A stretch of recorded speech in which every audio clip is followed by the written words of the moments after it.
Hi everyone, I am ज्योति। हम फिर हाजिर हैं एक नई कहानी के साथ। इस कहानी का टाइटल है लीला और इसे लिखा है शेखर ने। जगन्नाथपुरी मेरे घर से 90 किलोमीटर दूर है। जब मैं घर में रहता था तो हम सब परिवार साल में 4 से 5 मर्तबा जगन्नाथ जी के दर्शन के लिए जाते थे। मगर जब से पढ़ाई के लिए मैं उड़ीसा से बाहर निकला तब से साल में सिर्फ 1 या 2 मर्तबा ही उनके दर्शन हो पाए। आमतौर पर उड़ीसा कहने से लोग समझ नहीं पाते, मगर जैसे ही जगन्नाथ जी का नाम लेता था तो सब समझ जाते। मुझे इस बात का गर्व है कि उड़ीसा को लोग जगन्नाथ महाप्रभु के नाम से जानते हैं। जगन्नाथ जी के मंदिर के बारे में बहुत सारे ऐसे रहस्य हैं जो आज तक सिर्फ रहस्य बनकर ही रह गए हैं। अचानक एक ऐसा वक्त आया कि मैं चाह कर भी मंदिर न जा सका। 2 साल बीत गए। जब भी मंदिर जाने के लिए हम सब परिवार तैयार होते, कुछ न कुछ होता और हमें प्लान कैंसिल करनी पड़ती। कहते हैं जब तक उनका बुलावा ना आए तब तक कोई नहीं जा पाता है। लोगों की जिंदगी बीत जाती है वहीं मंदिर के बगल में रहते रहते, मगर एक बार भी मंदिर नहीं जा पाते क्योंकि उन्हें बुलावा ही नहीं आता। शायद मुझे भी बुलावा नहीं आया था। एक बार बैंगलोर में पढ़ाई के दौरान मुझे खबर आ पहुंची कि दादाजी गुजर गए। क्योंकि मेरा सेमेस्टर चल रहा था तो मैं तुरंत घर आ न सका। उनसे आखिरी बार मुलाकात अधूरी रह गई। तभी मेरी मुलाकात पंकज जी से हुई। पंकज जी वहाँ के एक मंदिर में पंडित थे। मैं उनके पास एक नया जनेऊ बनवाने गया था। वो बिहार के पुरुलिया जिले के रहने वाले थे। जैसे ही मैंने अपना परिचय दिया और उड़ीसा से हूँ कहा, तब उन्होंने अपनी पूरी वाली यात्रा का जिक्र किया। काफ़ी बातें हुई। उन्हें जगन्नाथ जी के मंदिर के इतने सारे रहस्य पता थे कि मैं सुनकर अचंभित हो गया। बहुत देर तक मैं उन्हें बस सुनता ही रहा।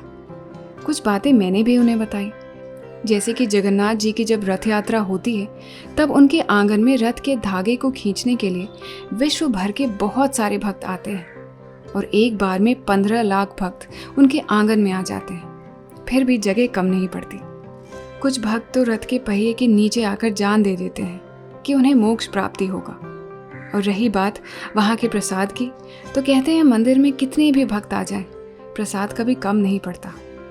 एक अनोखे तरीके का प्रसाद बनाया जाता है वहाँ। एक के ऊपर एक 7 पात्र चूल्हे पर रख दी जाती है और सबसे ऊपर वाले पात्र में मौजूद प्रसाद पहले बनकर तैयार होता है। प्रसाद ठीक उसी वक्त अपने आप खत्म हो जाता है जब मंदिर का मुख्य दरवाज़ा बंद होने का वक्त होता है। और भी काफ़ी बातें हुई और इस मुलाकात का असर ये हुआ कि दादाजी की जगह मैं जगन्नाथ जी को याद करने लगा। अगली रोज़ मेरे सेमेस्टर का आखिरी पेपर था, मगर उस रात मैंने एक ऐसा डरावना सपना देखा कि मुझसे और रहा ही नहीं गया। मैंने देखा मैं जगन्नाथ मंदिर के अंदर दाखिल हो रहा था। इतने में कुछ लोग मेरे पीछे से आए और मेरी आंखों में पट्टी बांधकर मुझे कहीं ले गए। मेरे हाथों में ग्लव्स पहना दिया। तभी मैंने अपने हाथों में एक खरगोश जैसे जीवित प्राणी को महसूस किया और जैसे ही मैंने उस प्राणी को कहीं रख कर आंखें खोलने की कोशिश की तो सब अंधेरा हो गया। मैं अंधा हो चुका था। झट से नींद टूट गई। पूरा बदन पसीने से भीगा हुआ था। ऐसा लग रहा था जैसे कोई मुझे मंदिर जाने से रोक रहा हो। शायद मेरे दादाजी थे या शायद अब जगन्नाथ जी का बुलावा आ चुका था। अगली रोज मैंने आखिरी पेपर छोड़कर तुरंत फ्लाइट बुक किया और उड़ीसा पहुंच गया। घर में किसी को कुछ नहीं बताया कि मैं आ रहा हूं और सीधे पहुंचा भुवनेश्वर, जहां मेरा एक दोस्त रहता था। मैंने तय किया कि अगली रोज पुरी जाऊंगा और महाप्रभु के दर्शन के बाद ही घर पहुंचूंगा। मैंने वही किया। दोस्त के यहाँ से सुबह सुबह बाइक लेकर निकल गया। पुरी पहुंचा तो देखा शहर के अंदर चारों तरफ सीआरपीएफ के जवान तैनात थे। मैंने उनसे कारण पूछा तो कहा कि कर्फ्यू लगी है और ज्यादा कुछ बिना बोले वहां से निकल जाने के लिए कहा। मुझे बहुत बुरा लगा। पिछले 2 सालों से मैं कोशिश कर रहा था, मगर किसी न किसी कारण मैं उनके दर्शन नहीं कर पाता था। मुझे अचानक पंकज पंडित जी की कही हुई एक विचित्र कथा याद आई। उन्होंने कहा था 18 नाला नाम का जो पुल है, अगर वहां कोई खड़ा होकर जगन्नाथ जी के मंदिर के ऊपर उड़ते हुए झंडे को देखकर उन्हें स्मरण करे तो वो जल्दी वापस आता है दर्शन के लिए।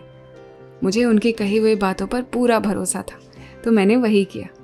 18 नाला के ऊपर बाइक पार्क कर खड़ा हो गया और जगन्नाथ मंदिर के ऊपर उड़ते हुए झंडे को देखकर उन्हें मन से याद किया और बस एक बार उनके दर्शन की प्रार्थना की। जैसे ही मैंने आंखें खोली तो मेरे सामने एक बुजुर्ग खड़े थे उन्होंने मुझे जगन्नाथ मंदिर का रास्ता पूछा। तभी मैंने उन्हें वो कर्फ्यू वाली बात बताई, मगर उन्हें शायद ठीक से सुनाई नहीं दे रहा था। वो पैदल चलकर आगे निकल गए। मैंने ज़ोर से आवाज़ दी पर उन्होंने सुना नहीं। कुछ देर उनका पीछा किया कि उन्हें जाने से रोकूं, मगर वो कुछ सुने ही नहीं और आगे चलते रहे।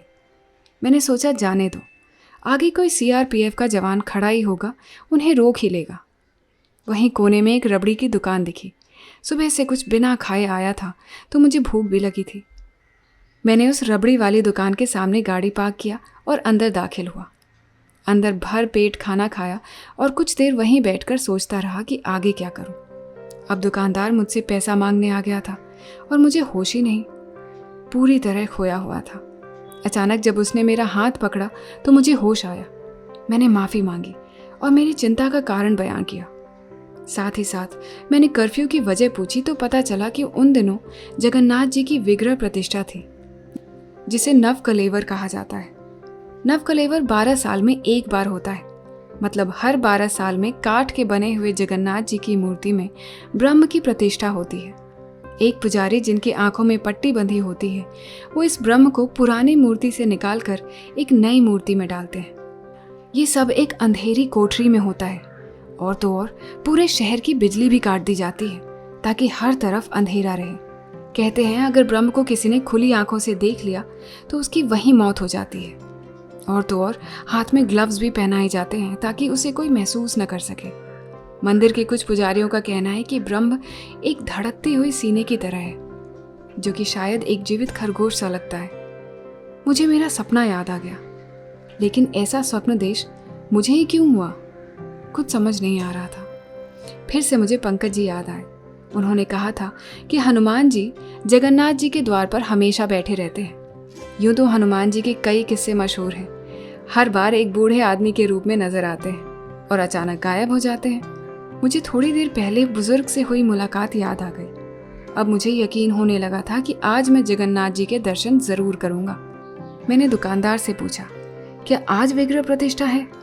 तो उन्होंने कहा नहीं, वो तो हो चुका है, मगर मंदिर तभी खुलेगा जब द्वारपाल आएंगे। मुझे अब पूरी तरह यकीन हो गया था।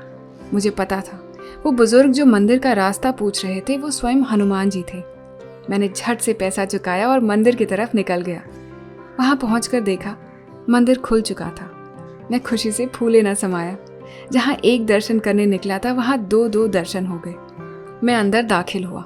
द्वार पर मौजूद हनुमान जी की मूर्ति को देखकर प्रणाम किया और जब जगन्नाथ जी दिखे तो उनकी गोल गोल आंखों को बस घूरता रह गया। ऐसा लगा मुझे देखकर वो हंस रहे थे, जैसे अपनी विचित्र लीला की गाथा वो स्वयं ही मुझे बता चुके हों।